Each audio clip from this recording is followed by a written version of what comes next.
Hello everybody and welcome back. As always, I'm Mateo311 and this is your channel for everything VR related. So right now, everyone is getting pretty hyped for Batman Arkham Asylum. And if you haven't seen it yet, I've already posted my first impressions after a 40-minute demo of the game. I also mentioned that I got to do a Q&A at Camouflaj Studios. And since so many of you requested to see that, I am posting the entire video here. Now, if you happen to see any minor cuts during this video, we're not trying to hide anything. We just basically had a few technical issues here and there. Furniture was moved around. We had to do a mic check. At one time, we're doing a time check. So I kind of just clipped those little tiny moments out, but the continuity is still there. Anything we asked was answered. The team was super forthcoming, and I hope you guys enjoy this. It's not my normal content, so make sure to, throw a thumbs up. Any feedback, if you want to see more of these, whatever the case may be, please let me know. And let's not waste any more time and just get right into this. Yeah, so I'm Ryan Payton. I'm the director of Arkham Shadow and the studio head of Camouflaj. Yeah, I'm Ryan Darcy, the design director on Arkham Shadow. I'm Aaron Whitey, and I'm the head of production here at Camouflaj and on Arkham Shadow. It's a good softball question. Yeah.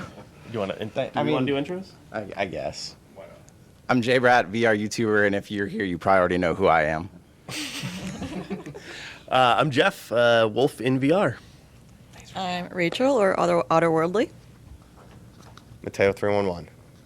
You want your softball question? Yeah, I'll start it with a nice little softball. So you guys made Iron Man VR, a very well respected and entertaining superhero game. What lessons from that can you immediately apply to Batman?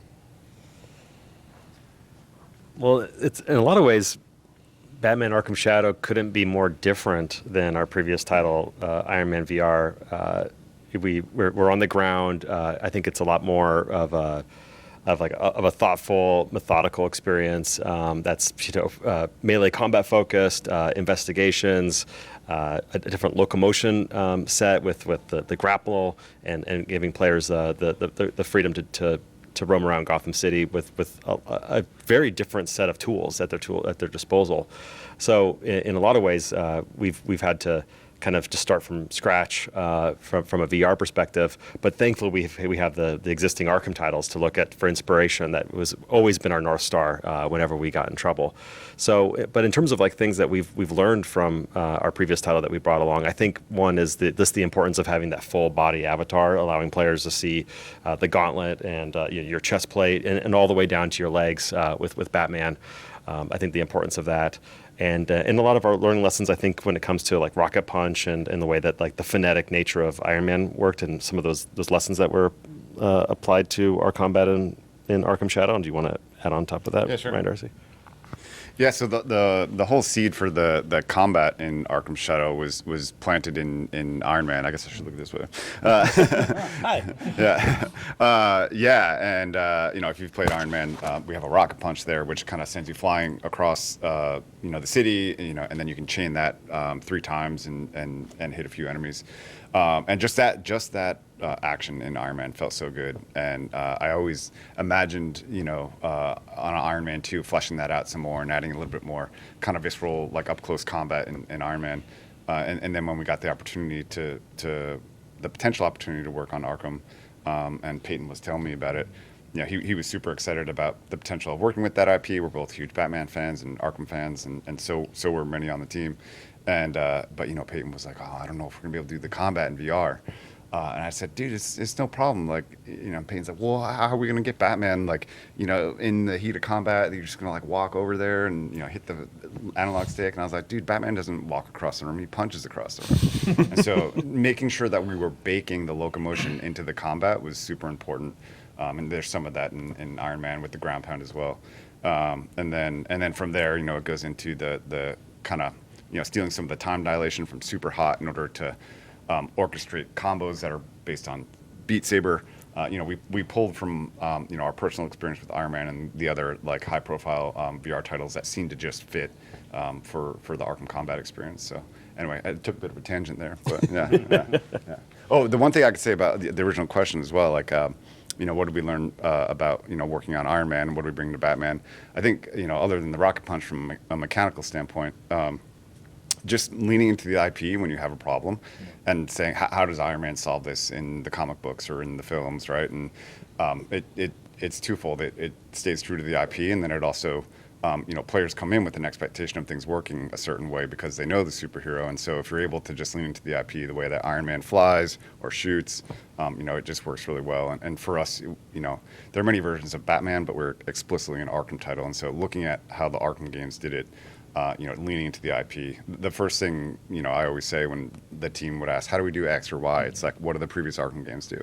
And if we can do it the exact same way in VR, do it that way.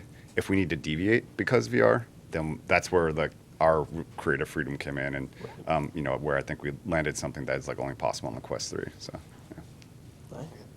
Sure. So on that notion of the Arkham series, based on what you guys told us and what I saw in practice, this is very much inspired by Arkham Asylum. How's it looking also in terms of scope compared to a game like that? I noticed there's a level system, so you're going to level up. It very much felt like Arkham Asylum in VR, but I'm wondering on scale, boss fights, stuff like that. Yeah, in terms of the scope and scale of the game, I think Arkham Asylum is the closest equivalent we have within the franchise, and that's pretty intentional on our part. In terms of game length, we're looking at something that's close to Arkham Asylum. Definitely longer than Iron Man VR. Maybe not as long as Asylum, but we're going to be somewhere in that kind of sweet spot, we think. And you probably noticed when you play the game, but we're pulling a lot of elements from Asylum, but also from the other Arkham titles as well. Timeline-wise, we're a direct follow-up to Arkham Origins, so we're pulling a lot of elements from Arkham Origins. But there are features that only appear in City and Night that we've pulled into our game where we felt was appropriate. But unlike City and Night, though, we're not fully open world. We're I think more of a kind of a focused game. But one thing that I'm excited for you once you get deeper into when you have the opportunity to play the full game and get your impressions on is seeing the game open up beyond what you played today. Because the opening is very intentionally quite linear in terms of giving players an opportunity to learn the core mechanics before we start opening up to more of Gotham City. And then about an hour or two beyond what you played, that's when we bring the player to our Arkham Asylum courtyard-inspired space, in which all of the game's dungeons are connected, and that's where players are going to go through a multi-hour dungeon, unlock a gadget, use that gadget to go back to a previous dungeon, unlock new areas there. That's where I think the game starts to really open up and feel like a true Arkham Asylum inspired sequel. Yeah, and gadgets is just what I wanted to add to.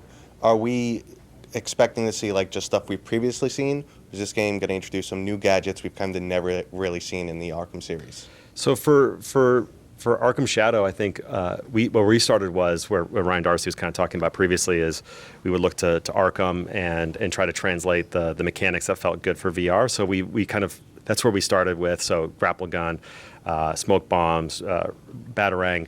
But as you might have noticed in our gameplay trailer, we're starting to kind of unravel or reveal more gadgets, including the bat claw, which you can use to pull vents off of walls, but also in combat and pull guys towards you and then clothesline them in a nice time dilation fashion. It's really cool. We showed off for the first time shock gloves, which is a fan favorite from Arkham Origins, and so that feels really terrific and different in VR than how it plays in Origins. And we also have our gel launcher, which was, I think, custom designed to work specifically and lean into the strengths of VR. So as for and we have other gadgets that we haven't announced yet, but as far as a brand new gadget that nobody's ever seen from the Arkham franchise, that really actually wasn't our approach. Our approach was to take, I think, the gadgets we felt were going to be most appropriate for VR, for our game, and then give the players the fantasy of being able to use those in VR. I feel like everything you actually show us very much the game at all. Yeah, the game has a lot of content. It's not Asgard's Wrath 2 level of breadth, but it's definitely jam-packed with so much love and features and big story moments too that I wish you all could have played and seen today. But that's one thing that, in addition to the combat that we're so proud of, is this pretty hard-hitting story where we're putting Batman and the players through. There's been a lot of controversy about these big new IPs only going to Quest 3. Was it a tough discussion deciding to have to skip the Quest 2? Yeah, for us, we've had this vision for Arkham Shadow for a number of years, and we knew that we definitely needed the power of the Quest 3 to not only deliver the size of the world that we wanted to create, but also to deliver at the fidelity of the assets that you got to see today with all the atmospherics and the real-time shadows. It was just like that kind of full experience, like our complete vision for the game that we felt like that was going to be true to the franchise that millions of Arkham fans love. If we're going to stay true to that, it actually wasn't that hard of a decision, even though we know there's a lot of Quest 2 users out there that would love the game to be for Quest 2. We didn't feel like we should compromise the game's vision in order to hit that older hardware. So, yeah, we've been all in on Quest 3 for a while now. And I think it's our jobs to, through this gameplay trailer and through eventual reviews and everything, is to show the world why this game is worth buying a Quest 3 for. That's really, like, I think, yeah, the burden that we have. And to work on the Quest 3 assets coming out before the game launches, right? I don't even know what you're talking about. Nice try. Yeah, just to add on to that a little bit, like one of the things that working on the Quest 3 allows us is to not have to lean on reprojection in order to hit this visual fidelity as well, right? We experimented with that, and the game just felt so different. You're sampling far fewer frames for all the gesture recognition, and you started dropping punches and dropping counters, and it was just like, we can't do this. It's not going to feel as responsive as we need it to be if we're going to be utilizing reprojection. So, straight 72 frames, we had to do it on Quest 3. So. I know a lot of people, including myself, often have issues with motion sickness when playing VR, but I didn't experience that at all during this demo. So, like, what measures did you take to prevent that? Do you want to take that? Yeah, I can take that one. It's great to hear, first of all. I mean, that's always the concern, especially when you've got a really dynamic game like Arkham, where you're kind of bouncing all over the place, grappling, gliding, right? That's a lot of first people's question. Am I going to be sick if I play this, right? Am I going to be uncomfortable? And I think the comment you had, we also got a lot in Iron Man as well. It's like, wow, like how do I, like, why am I not feeling ill? Like, what's going on here? What are you guys doing? There's the simple things like, maintaining high frame rate, never rotating the player's camera outside of them rotating their own head. There's like very basic things that like will cause players to get ill, camera shake, stuff like that, right? But once you get beyond those basics, like, and I don't have any like science to back this up, but my feeling is the more strongly you can create a connection between what the player thinks they want to do and then the gesture that they do and then the game reacting in a way that they expect. Like, if you have that connection from your mind, body to the game, and everything kind of works the way you like it, your brain like is comfortable and you don't start getting overloaded and frustrated. And I think that adds to the comfort. And because I know I've played VR titles that there's not a lot of movement, but like, it's just not. It's not reacting the way I expect it to, and I start getting frustrated, and I just feel like I need to get out of the headset. So that's my theory, but I don't really know. Yeah. Yeah, I think for us too, with coming out Iron Man, one of our learning lessons was just putting comfort at like first and foremost with all the decisions and designs we were making, and was something we were thinking about very, very early on in development. And with VR games, sometimes that can be something that comes a lot later after you've kind of built out the combat and the prototype or your gameplay. But I know for us, even very, very early on, it was like, hey, let's make sure things are performant, let's make sure it's comfortable, let's make sure it's smooth, and make sure it feels good for our players even at the prototype level. And I think that's gone a long way to really reinforce a lot of what we're doing, and it's always been something that's been just like top of mind for us throughout all of development.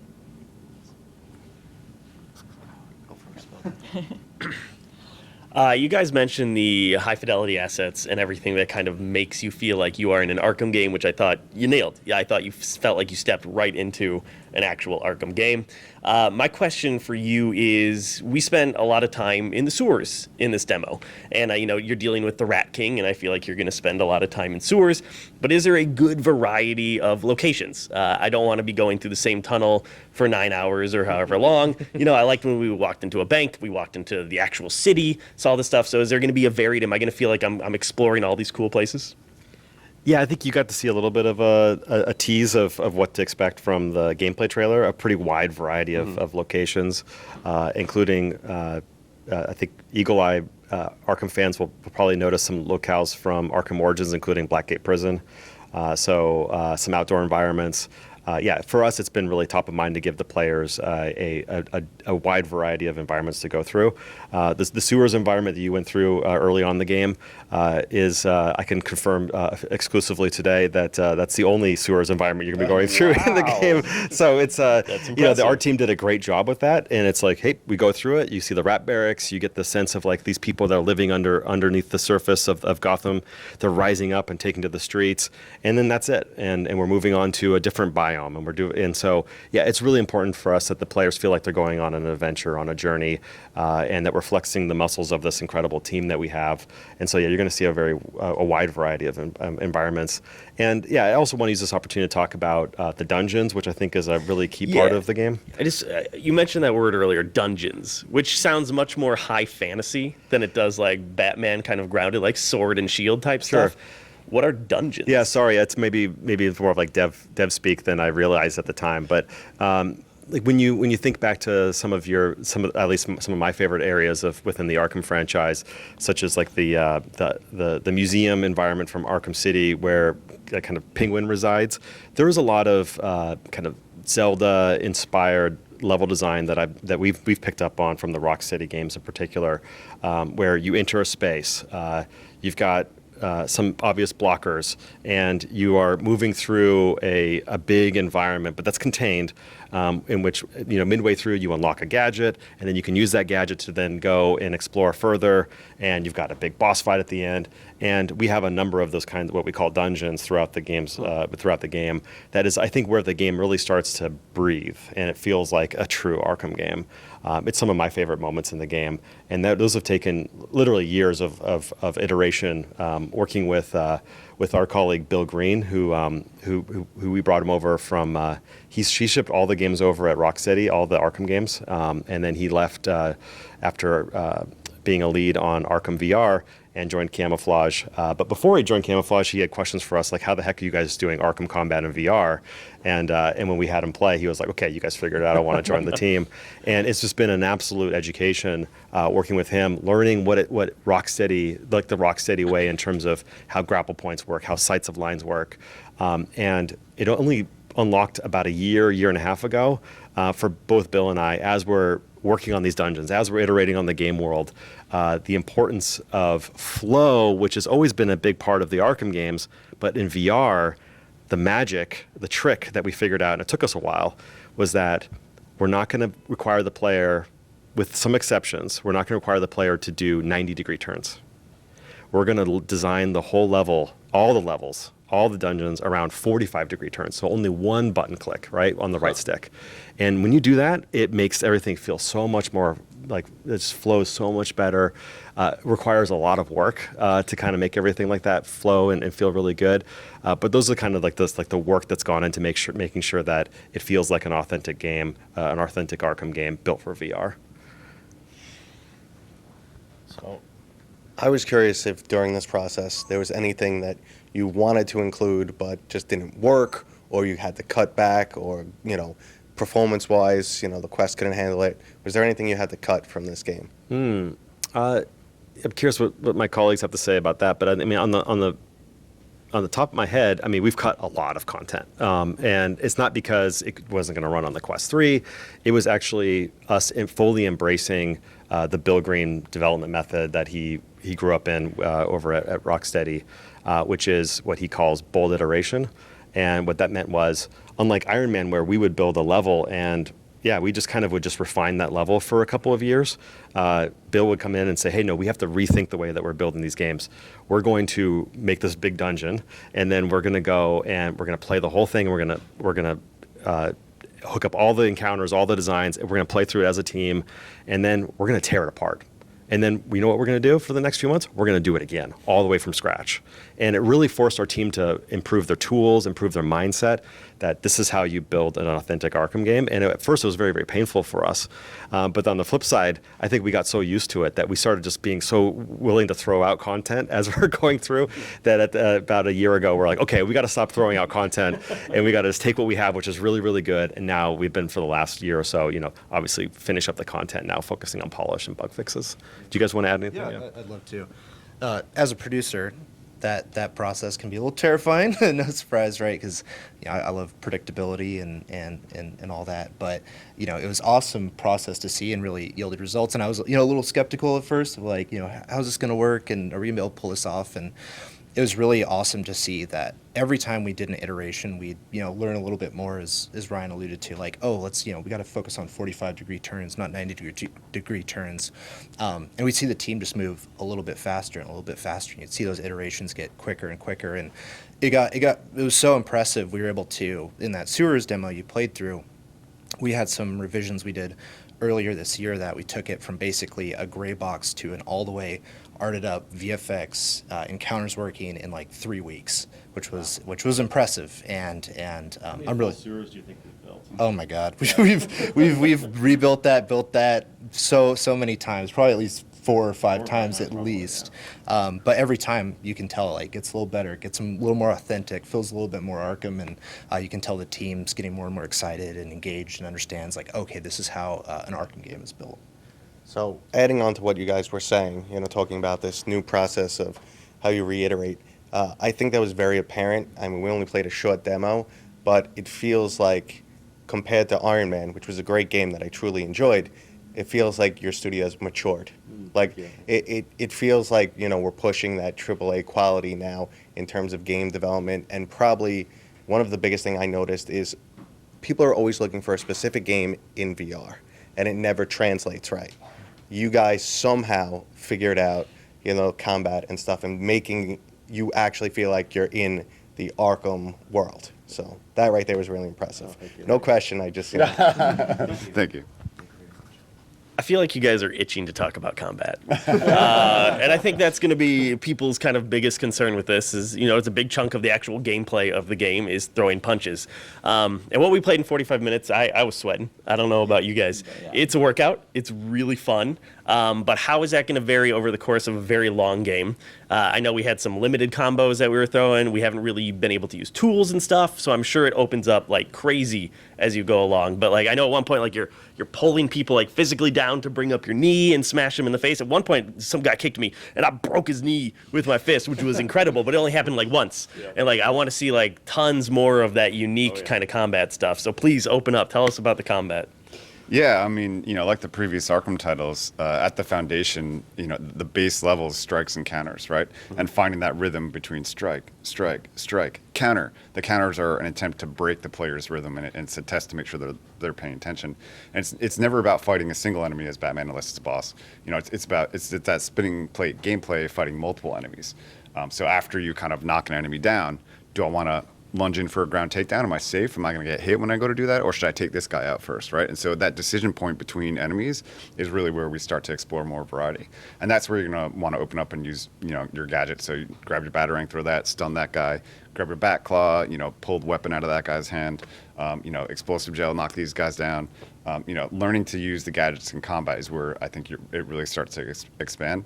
And much like the previous titles as well, like, at a baseline, you don't need to master that.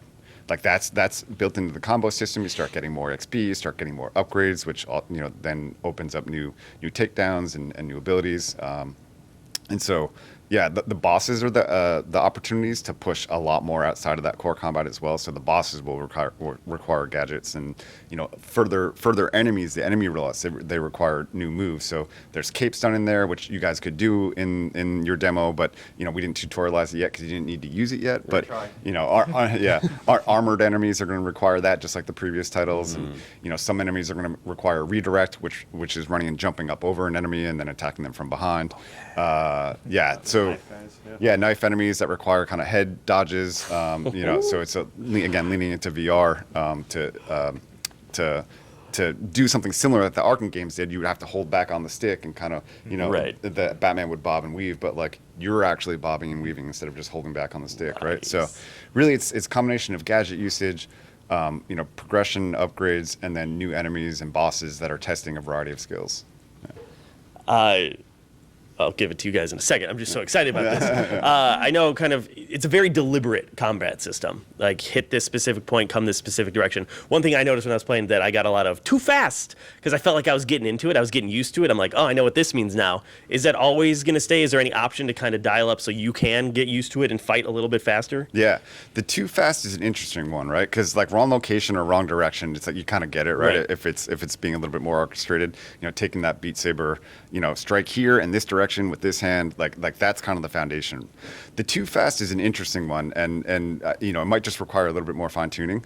But one of the things, okay, so if you were to get in a fight, let's say you're at a bar having a drink, and happens all the time. Some dude rolls up and he's like, I don't like your face, right? And like, Also your initial instinct is just to kind of go crazy and just flail, right? But like that's not how Batman fights. And so the whole idea is this isn't like a Batman simulation. It's not a physics-based system. It's trying to deliver on the fantasy of being Batman. So just like in the previous titles, when Batman's going from enemy to enemy, you've got that rhythmic like punch, punch, punch. And so we wanted to recreate that in VR. And so if you mash the button in the Arkham games, you don't punch every time you mash the button. It only registers on that rhythmic hit. And if you actually manage to hit it on that rhythmic hit, you get crit. And so like that's kind of the foundation of the Arkham combat. So to us, this was a decision to stay true to the IP. And there are other games out there, Blade and Sorcery, fully simulated physics-based system. That shit's cool. I like that. But like that's not what Arkham is, and that's not what we're going for. So obviously, like we can't wait to see what fans think of it, and whether or not it's actually fun. We think we do. We've gotten a lot of positive feedback, but it's a slightly different approach, something that we hope has mass appeal as well. Yeah. I mean, even in the first combat, I never felt like I had to mash buttons or swing my fist. Like, it felt deliberate from the get-go, which is great. And the Arkham community you reference is absolutely massive, and tons of them are really excited to see another Arkham title being able to get immersed in VR. But there is a group that are pretty disappointed they're not going to be able to play it another way. What would you say to those people? In terms of being able to play it on another VR platform, The or people who don't have VR that are just like disliking the trailer, stuff like that. Yeah, I'm sympathetic to Arkham fans who have been waiting since 2016 for a new Arkham game, and Arkham Shadow may not be on the platform that they wanted to come out on. And hey, I want more Arkham titles as well, so I'm kind of with them. Like, I'll be in line for the next Arkham game on a PlayStation 5 or an Xbox or a PC along with them. But for us, when we got the call to work on Arkham Shadow, we knew that this was going to be a Quest 3 exclusive game, and our mission is very clear as a first-party studio within Meta, which is our jobs are to create the very best games for the platform that show off the hardware, the visuals, the audio, to create unforgettable experiences that really leverage the unique power of VR, and to leverage this incredible IP that we have. And we actually look at it as just an incredible opportunity to bring hopefully a lot more people into the world of Quest and the ecosystem, so they hopefully buy the hardware to play the game. And the good thing about the Quest ecosystem now in 2024 is that once they're done playing Arkham Shadow, they've got so much other content to celebrate and play, which is something that I think we just don't talk enough about, like the celebrating all the dozens and dozens and dozens of terrific titles in the hardware as well. So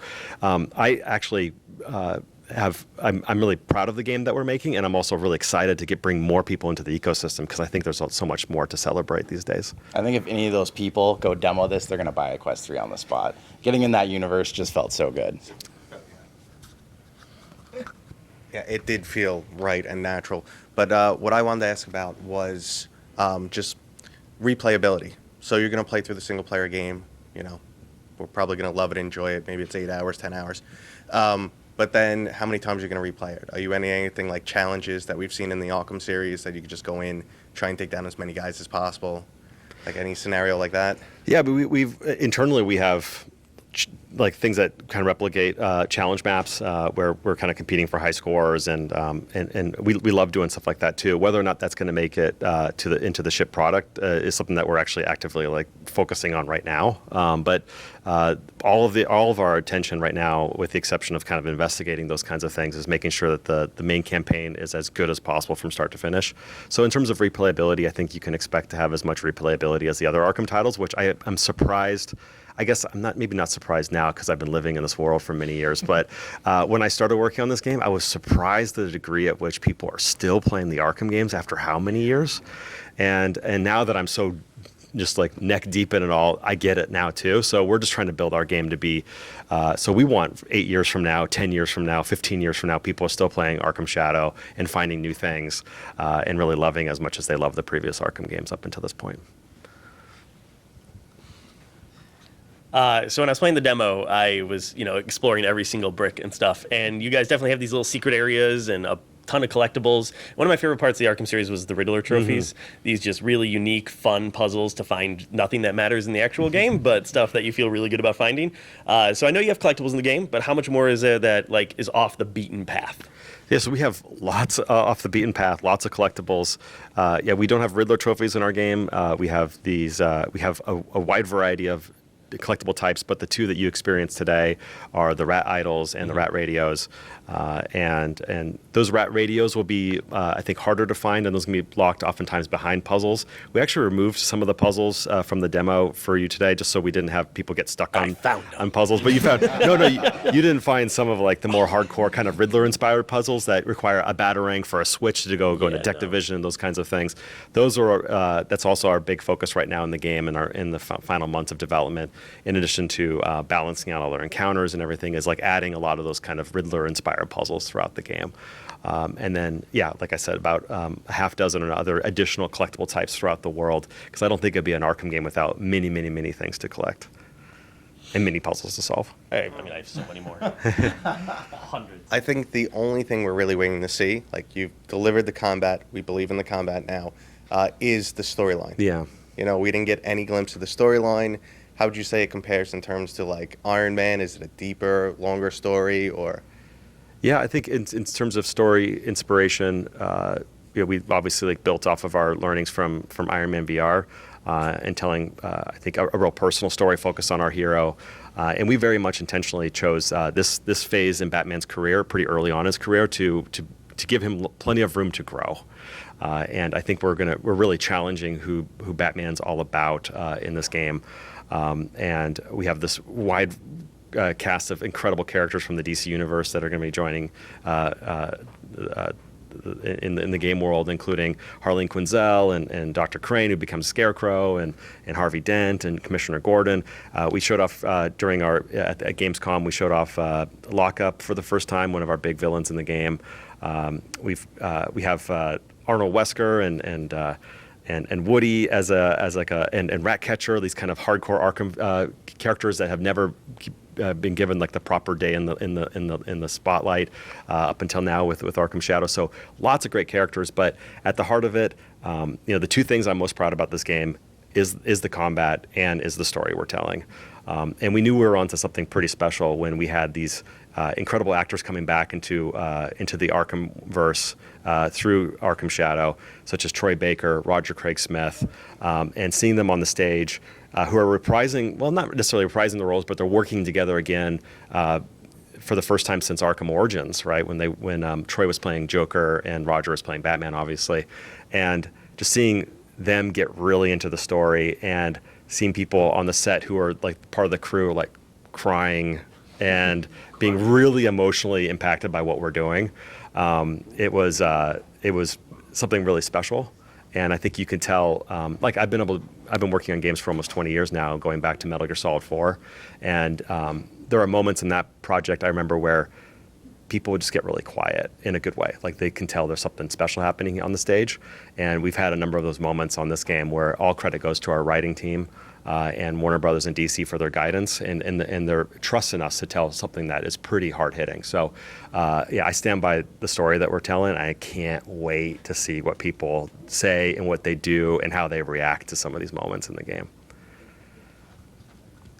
Do I get to drive the Batmobile? No vehicles in the game. Sorry, no vehicles in the game. No vehicles in the game.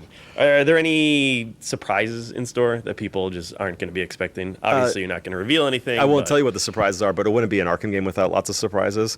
In fact, yeah, it's very different than the opening of Arkham Knight, but we took inspiration from Arkham Knight, where if you remember, the first scene in Arkham Knight's pretty surprising. You're like, what the heck is going on here? This is crazy. And so we have our own kind of take on that with our game. So we start everything off with a surprise, and then we just ask the players to hold on for dear life all the way through the whole campaign. And you all started right after the surprise. So Of course. Yeah, of course.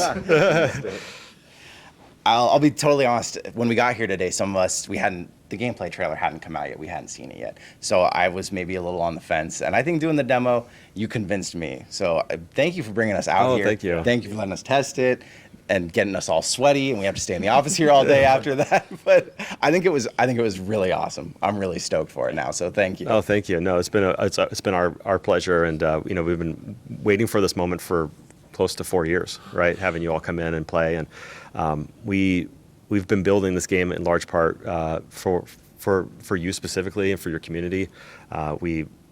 We're just obsessed with VR. We're obsessed with Arkham, and we're obsessed with making great titles. And so, yeah, it means a lot to us that you'd make the trek out here and play our game, and be patient with us, because what you played today is still work in progress. And just trust that we're going to do everything we can over the next few months to make it as good as possible. Make sure everyone on your team knows. Huge thank you. It's amazing. It's really come along. The people we didn't get to meet here today, please make sure. We will. We'll definitely let them know. Yeah, they've been really curious to know how today goes, so we'll definitely let them know. Thank you. Awesome. See a guy playing over there.